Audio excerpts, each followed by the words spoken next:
16 panels to do. I've got 4, 5, 6 of them done. And we're moving on. Back to work on finishing the garage. We've got a couple panels left. And I wanted to show you something that's important. This garage door is lifted by a torsion spring. And there's a cable that runs up around a spool. And that's connected to this bottom bracket that was bolted on here. It has the bottom guide roller. And that spring is under a lot of tension. Enough tension to lift theoretically half the weight of the garage door. So before I took these bolts out, I put a ratchet strap on here, connected it to one of the guide rail brackets, and tightened it up. Now when you take the last bolt out, the garage door drops a little bit, and there's a way to loosen this all up and put it back together, which I'll show you.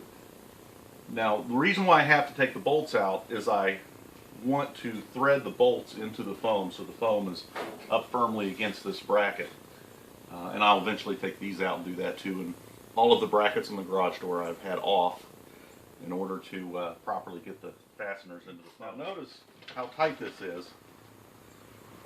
And just even putting this bracket in position is really, really, really tough to put a screw in it when I go to put it back together. But there's a way to make that loose. I'm going to show you here. We have the other side of the garage door. And I have another, oops. And I have another ratchet strap.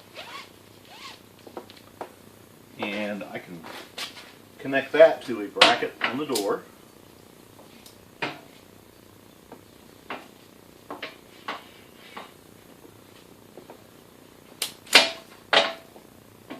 I think I'm capable of this. Here we go. You see how that pulls the door down? Well, that's turning that torsion rod that the torsion spring is trying to twist and lift the door. And this will have the effect of loosening the other side so I can put it back together. Now let's see if I've got it loose enough now. See if I've got it loose enough. Ah, look at that. Look how much looser this is. Now it's still not quite as loose as I would like it to be, so I can reel this side in a little more.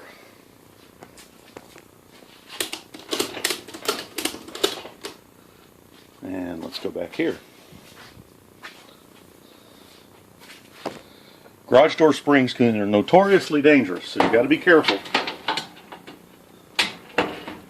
with everything that you do. Okay. Okay, now I've got this loose enough that I can manipulate it into just about any position I want. And I'll be able to reassemble this side. Let's see, the door is moved this way since I've jacked it up over there. There we go. So now I could easily get the fasteners back in without having to struggle. It's important to take times to do things like this so you don't have to struggle. When you're not struggling, you're not pushing, not forcing things, things don't slip, you don't have accidents. So there's a little insight on how to deal with the springs on a garage door. You never want to disconnect both of those on both sides at the same time, because then the spring will wind up the torsion rod rapidly, and it can cause something to break.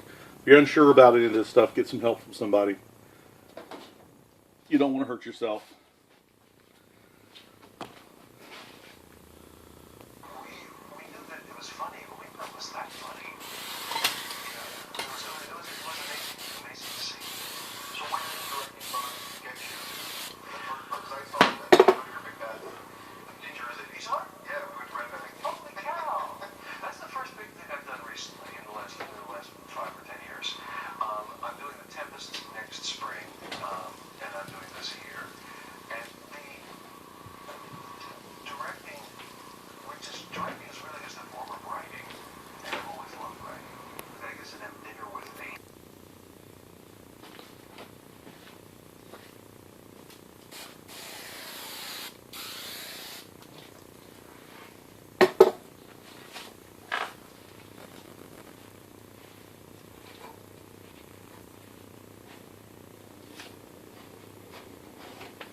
my panels from the inside would be the right side of the garage are longer than 4 feet.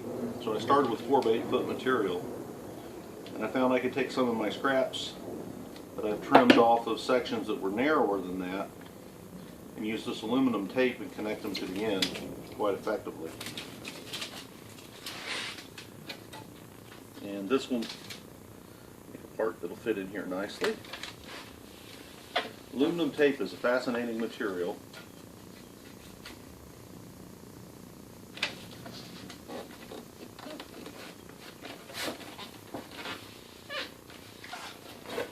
This will really be as stiff as the original board. You can see I'm using going to great extents to have very fine detail here as I trim this tape. The back off of it is a little bit fiddly.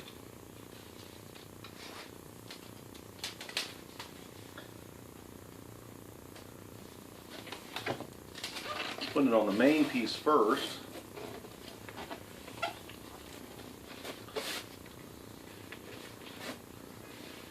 Rub it on real good. Lengthen that piece. Here's the piece I have cut to lengthen this one. This whole project with one blade in this cobalt knife. So far it's done really well. Also, I thought I was going to have to buy another roll of aluminum tape. I am getting down to the dregs of the roll. But it looks like I may actually finish the job. I hope I don't have to buy a whole roll just to get a 1, 2, 3, 4 foot piece of it at the end. So there we go. Now I have my 2 panels. Now the panel on the far right here, it's actually broken inward, the metal is, on all sides. So I can't slide it in and install it as I have in the other 12 panels. So these I actually have to put a cut in. Not only am I putting the panel in 2 pieces, I have to hinge it as well to get it in. And I've had to do this on all of the panels on the far right of the garage. I did most of the video of this project on the first day, and I did 3/4 of the garage door that first day. That was a Sunday. And it took me, from the time I started on it, which I didn't start very early, but it took me all day to get 3/4 of it done. There we go. So I've got that in there, and even though I cut that panel, there's still a skin on the back of it that's uncut, so it's still tight.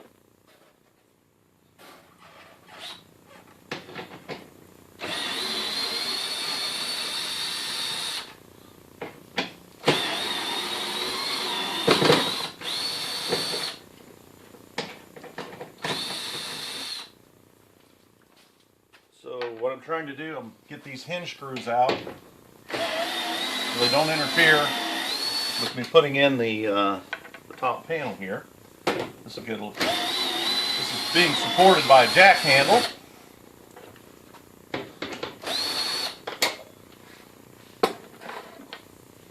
There we go. Now we can install it.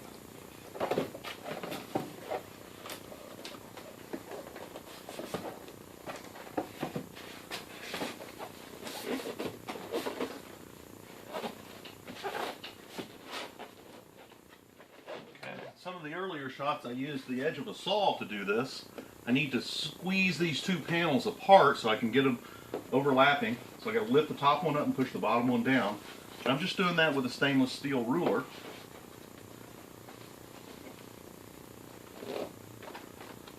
Put that over top of one and under the other, and then twist it up. And now I've got them overlapping properly.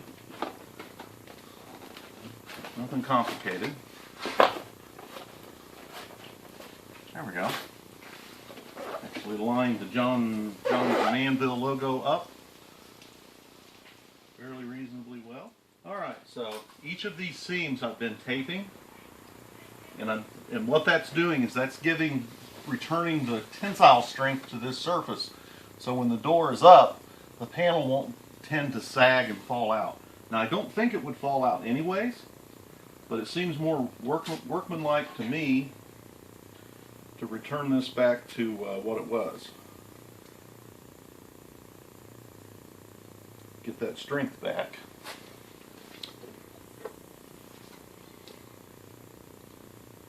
And I'm all about, when I do a project, trying to do it in such a way that I never have to come back and revisit it again. So I put that tape under the edge there. So the edge will help hold it down for me. Work that edge of the tape back behind that seam, back behind the break in the aluminum there.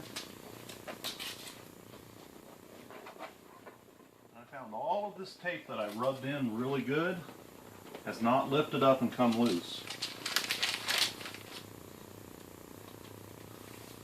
If I just kind of stretch it across and wipe my palm across it, then it can come loose. So I'm trying to rub it all in nice.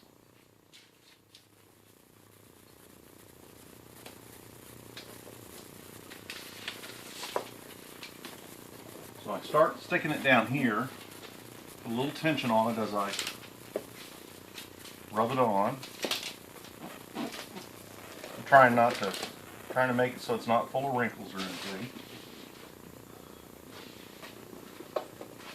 I don't think it matters if it's got wrinkles in it, but I like it better if it doesn't.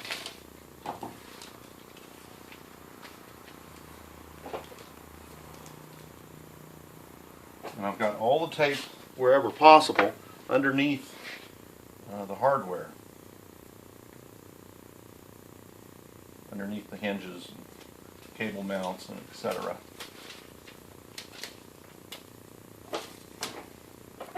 So this is held well in place. As long as it lasts until the apocalypse, I'll be happy. And these end panels, because these extra vertical pieces have required the most tape, I may have wasted just a little bit as I went, but I think you could do a two-car garage door with this method with just one roll of tape, and I'm not sure how long this roll was. I don't know if you saw that, but a couple of ground squirrels just shot by. That's got to be one of the hardest creatures to get a good look at. They're always moving at the speed of scared to death, I guess. I don't know.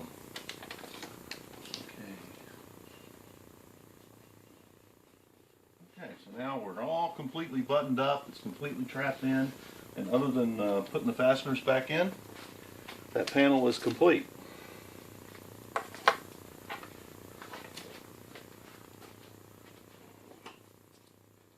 Notice this one hole in the bottom of all these hinges doesn't have a slot.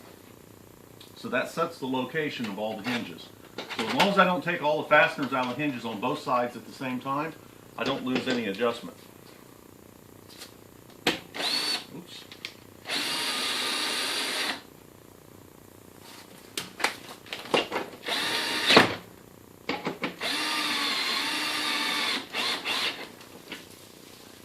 There we go.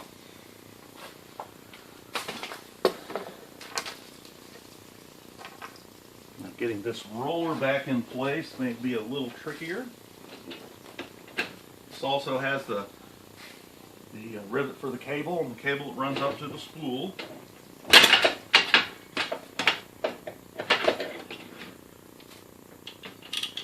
showed you earlier how I use straps to try to equalize all this stuff and get the tension off of things.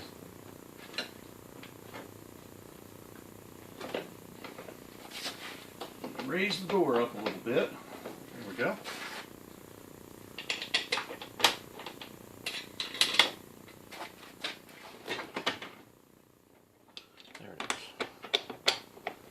I'm being careful. These are self-threading bolts. I don't want to make new threads in the sheet metal because it's fairly thin what the door's made out of, so I'm hand starting them all.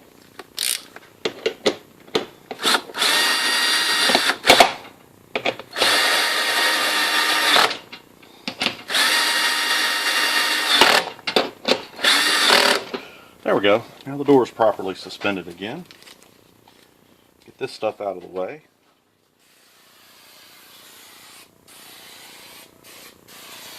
And this is just really to hold it in place so it doesn't fall out while I'm working with it. It's not required mechanically.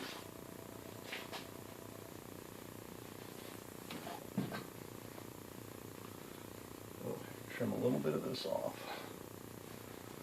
Okay. This is one of the narrower sections. And I've got some scraps around.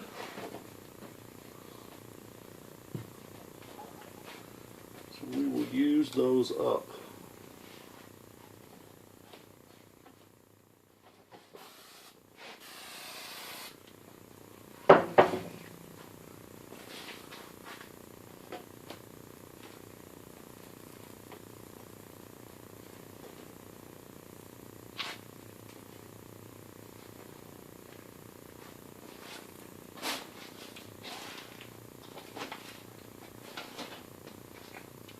This panel is kind of thin down here. Just using rolled insulation, and you can split it. It has a kind of grain.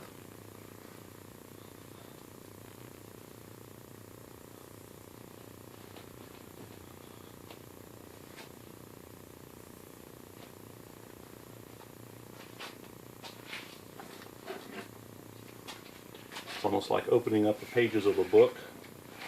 Doesn't split quite that cleanly, but it's easy enough to work with. Let's see here. Fill that spot.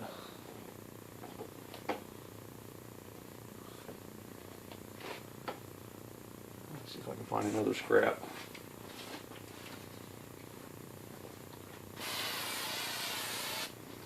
I think that's a little thin up there. We'll split some of this down. There we go.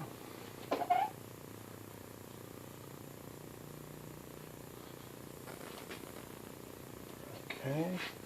And little thin spots bothering me. And fill that in.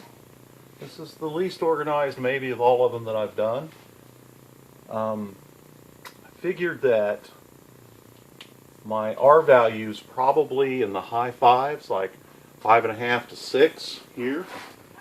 For 1.5 inches, that's not bad. I'm getting a lot of my R value from the panels here.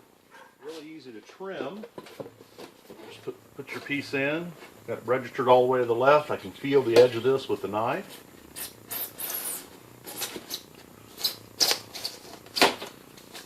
A little bit ragged there, but get the picture.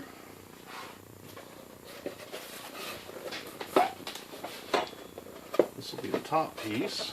I think my blade is starting to get dull.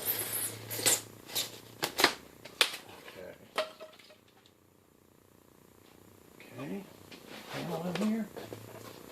I don't want to be careful. I don't want to push this up into a ball and fill that area up. I want it to slide over the insulation. I believe I have that in place. Trusty stainless steel ruler.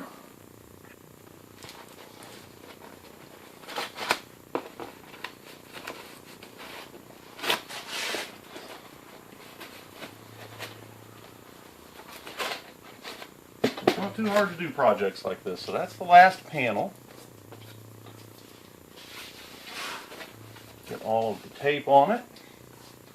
Fasteners back in. And then we'll look at the completed project.